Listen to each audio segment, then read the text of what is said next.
and this is a Canadian question, Canadians over age 60, and we're all getting older, and we've got all of this, yeah, we've got the wealth and granddaughters, and we've got all the wealth concentrated.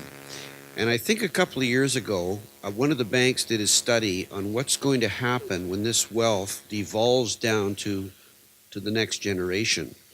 And I know it might be gradual because some of us may live to be 100, but there is this pool of wealth that's going to spill down. Have you been looking at that side of the equation at all? It's a large part of what we do. Is we didn't, generally this kind of presentation we do is focused on investment issues because that's sort of what our clients are expecting from this kind of annual meeting or presentation that we do. But 50% of the work that we do with our clients one-on-one is actually planning based and not really related to actually investment returns at all.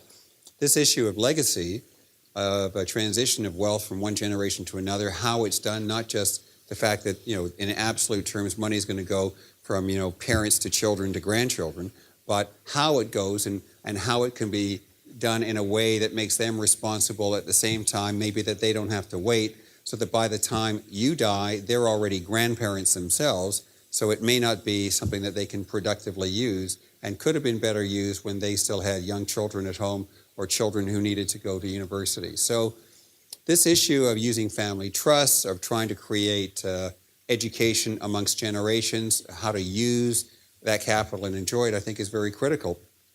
From a tax perspective, there's a lot of tax incentive for trying to come up with plans that allow individuals to create that kind of legacy that suits them, that is customized to what their outcomes are.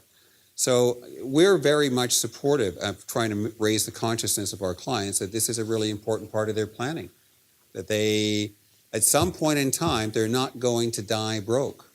It's not going to happen. So one way or another, somebody is getting this capital. It's up to them to decide what are the terms and conditions under which the capital is deployed. And we're there to help them make that work as well as we can. But, it's something that we try to get them to consider. And we've done all kinds of things, mortgage loans between parents, family trusts to pay for grandchildren's education needs, all manner of issues to make it work within a family unit. So yeah, as you point out, it is a large part of what we do. Although it's typically not so much of what you would see in a venue like we have tonight.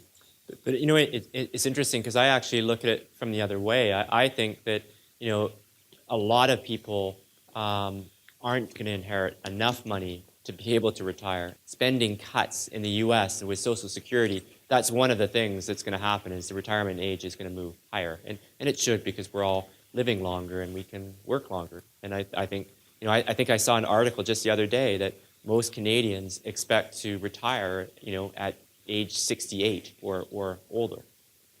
So I think that's going to be a growing problem. You're not going to have enough of that move down.